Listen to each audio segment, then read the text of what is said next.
Welcome to the Fear and Greed Daily Interview. I'm Sean Aylmer. We've spoken a number of times to Tim Burrowes. As the founder of Mumbrella, he's one of the most respected media watchers in the country. It's a big week for Tim. Yesterday, he announced he's leaving Mumbrella, almost 13 years after launching the media website. And tomorrow, his new book is released, called Media Unmade, Australian Media's Most Disruptive Decade. It's described as the definitive story of the decade in which big media in Australia was cut down to size. He covers everything: TV networks going broke, the arrival of the digital giants, radio changes, and the battle for the future of newspapers, one I had plenty of experience in. Tim Burrowes, welcome back to Fear and Greed. Sean, an absolute pleasure to join you. Why write a book? And it's a monster book too. Look, I suppose one of the things about being a journalist, and you would have experienced this as well, is we become so focused on short deadlines, and over the years they've become shorter. I went from daily newspaper journalist to working on weekly magazines. And of course, one of those things about writing a book is you get to think about the big picture a little bit more and think about those things that you covered at the time and what they actually meant and what wider patterns they are playing into. So I think one of the things I really enjoyed about doing Media Unmade was actually joining a few of the dots, which maybe I hadn't joined at the time. Yeah, okay. You got incredible access to people, it appears. I mean, the book is full of detail. Yeah, I guess one thing about the media industry is people don't like being misunderstood. So I did find there was a lot of cooperation from a lot of the players. And one of the things I found anyway, and I suppose this is one of the things that occurred to me as I was working the process, is at the time, there are sometimes inexplicable decisions. Yet when you find out what was going on behind the scene, you realise actually there aren't that many idiots running media companies. Often they're just playing a really difficult hand as well as they possibly could. So yeah, I was very fortunate that a lot of people on the record, and some weren't able to actually put their name to some of the information, were very, very helpful in understanding what was really going on at the time. Okay, now in the foreword, you quote Mark Scott quoting The Leopard, which I presume is a book, is it? And the quote is, "If we want things to stay as they are, things will have to change." And I think that is very much the motto of the book. If we take the different areas of media that you're talking about, was print hit hardest, do you think? I mean, it was hit early. Was it hit hardest? It was, as you say, definitely hit early, and looking back now, probably hit hardest, particularly if when we talk about print, we think both of newspapers and of magazines as well. So we had that kind of defining week in 2012 when News Corp announced more than 1,500 redundancies of media jobs of all sorts, and Fairfax made that same announcement that same week as well, all in the space of a couple of days. And we really looked at this sort of existential crisis for the newspaper industry. We were talking about the newspaper extinction timeline. And then I suppose we sort of bookend, we come to the other end of the decade where a new model kind of appeared, and it was a bit grubby. It was the ACCC's arrangement where they kind of leaned on Google and Facebook under the News Media Bargaining Code to effectively hand over money to the big publishing players, which, grubby as it was, has created this sort of new kind of business model. So we've seen a theme and an emergence for newspapers, but I suppose for print, for magazines, I'm not sure that we yet see what the happy future is for magazines. Yeah, I mean, you talk about magazines as the Judean People's Front and the People's Front of Judea meeting, and magazines have always been a confused bunch in Australia, but they just don't seem to be able to work together either to come up with a revenue model. Yeah, look, and I suppose we've almost got to that point where there's been so much belated consolidation in magazines that these days Our Media, the company that used to be known as Bauer and before that used to be known as ACP Magazines, has ended up really making the weather for the whole sector because it owns so much of that market now. Probably I would say unprecedented in developed markets for the amount of the magazine market it holds. But of course, that's a much diminished market. It is one where magazines aren't selling as many on the newsstand as they used to. And certainly advertisers, sort of the big marketing brands and the media agencies who decide advertising spend aren't supporting magazines in the way they used to. And the challenge is, whereas many other media have reinvented what they do for a digital age, mostly magazines haven't got great models in the digital space just yet. And that's the bit that's really lagged, particularly here in Australia. Okay, but the only print product I ever buy now is a magazine. My kids, the only print product that they've ever bought in any of their lives are magazines, and they're mostly sports magazines. And I remember Steve Wozniak once, the Steve Jobs and Steve Wozniak started Apple, and he made this great line about he thought magazines would actually have a future simply because once a week or once a month they hang around for a long time. They're not news, and that's why they will work. But it just hasn't gotten there yet. Look, I think you're right about that. And I think the other issue is what we're probably talking about is niche rather than mass is perhaps the future, and arguably that's the same as newspapers as well. You've got very committed buyers of newspapers who will for a long time, but maybe not in those same numbers. I guess it's a bit like there are still those of us who still buy vinyl records, but there just aren't as many of us as there once were. And what about the last decade for TV and radio? Yeah, look, broadcast has been absolutely fascinating because, one of the themes of the book really is Hugh Marks' time at the helm of Nine saw him inherit a group that had recently been saved by David Gingell, but then really think what television meant in Australia, but in the world. So it went from being a broadcast network where it was all about, the news at 6 p.m.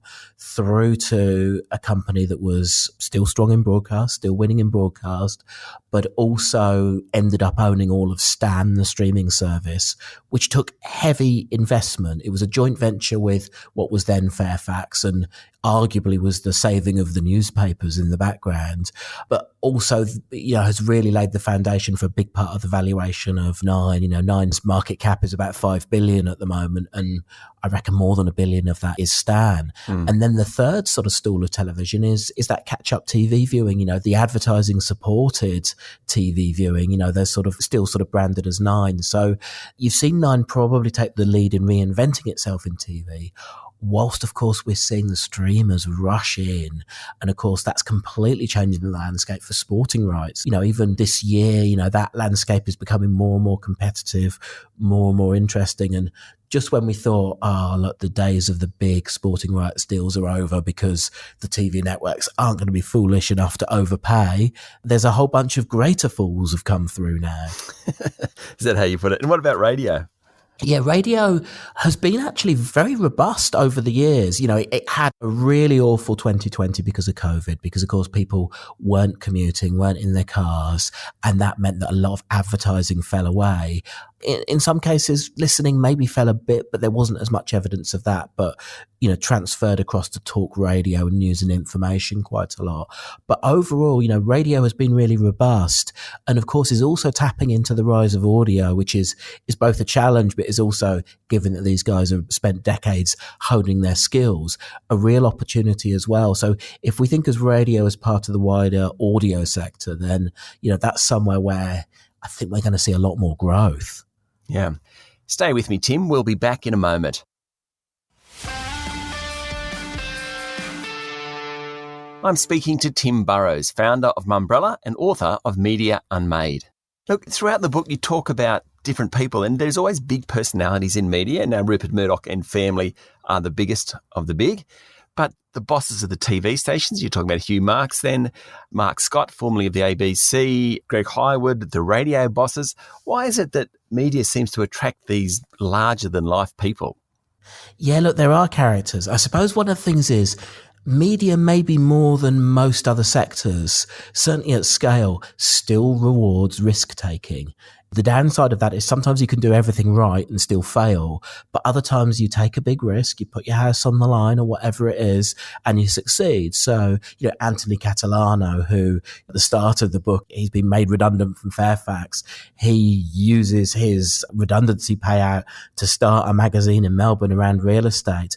And by the end of the book and by the end of the decade, he is a full-on media mogul. He owns Australian Community Media. He owns a 20% stake in Prime Media, which makes him a kingmaker, I think in 2 years' time, when all of the new affiliation deals for regional television with their national counterparts come up. So, he's become a real player. And of course, he's a real intriguing character. So there are these intriguing characters. That is being nice.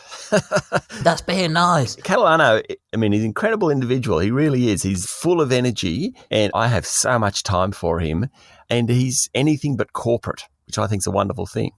Look, he's fascinating, and that's probably one of the reasons why once Domain floated, he didn't last that long. And, one of the anecdotes I was very pleased to get in the book was the scene when he had his parting of the ways with Chairman Nick Falloon, and some fairly specific words were exchanged. Probably one other character I think about as well is Kieran Davis, the CEO of HT&E, Here, There and Everywhere, the people who own the Australian radio network. And, the editor of the book didn't leave me many notes in the margins.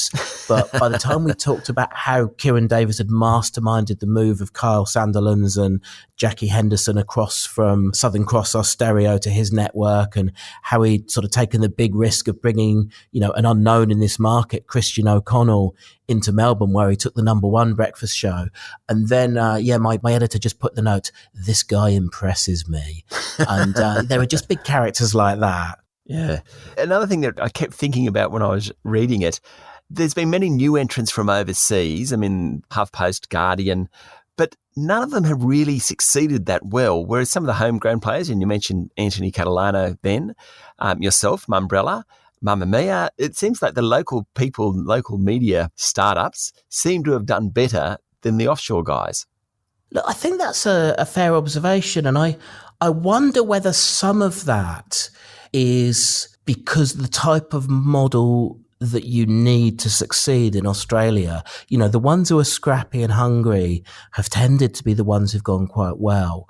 Whereas if you look at some of the big overseas players, often they were funded by round after round of private equity, venture capital, and they sometimes didn't need to figure out a business model, and they kind of tended to believe their own hype a little bit. And then, of course, at some point the money ran out and they still didn't have a model. And what tends to happen then with these global organizations is they retreat back to the US where headquarters is, and the Australian operation gets either closed or downgraded. And, we saw that a number of times. We've seen it happen with BuzzFeed here. We've seen it happen with Huffington Post here. We saw it happen with Pandora Radio, which exited altogether. So I think sort of a close focus on the market certainly makes a difference in the publishing sector. Okay. The other thing which I think was kind of encouraging is by the time you get through the book, there's lots of stories of redemption. Everyone was on a burning oil platform, but they somehow got off with many of their assets intact. And it is kind of heartwarming in a way. And you mentioned early on about the big tech companies paying the media companies now. Not to say that change won't keep happening, but they seem to be somehow arriving at business models. Yeah, look, I suppose one of the themes of Australian media, and maybe it even goes back more than a decade, is they usually work it out just in the nick of time.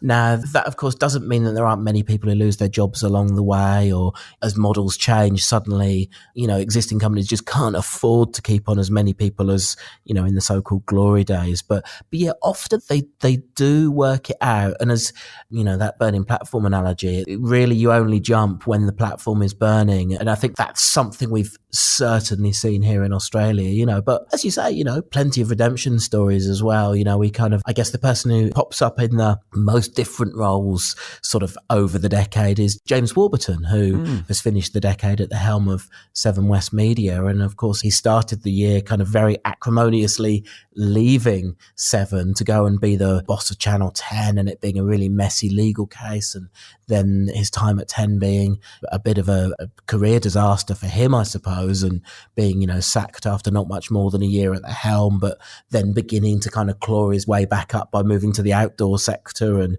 successfully leading a sale of APN Outdoor to JC Decaux. And then now Seven, massive job, but, not least because of the debt pile that Seven still faces, but there are signs he's beginning to get it under control. Yeah. Look, Tim, thank you very much for talking to us this morning. It's a fantastic book, even if it the page that I really disliked, and I've got to be honest, was the one about the AFR headline that made it into print in certain editions, which we can't say the word on air. You know what I'm talking about. Thanks for reminding me. Wonderful news. The book is fantastic. So congratulations on it, Tim, and thanks for talking to Fear and Greed. Sean, thank you very much for having me. It was a pleasure. That was Tim Burrowes, founder of Mumbrella and the author of Media Unmade, Australian media's most disruptive decade. The book is released tomorrow, and if you're interested in Australian media, read it. It's great. This is the Fear and Greed Daily Interview. Join me every morning for the full Fear and Greed podcast with all the business news you need to know. I'm Sean Aylmer. Enjoy your day.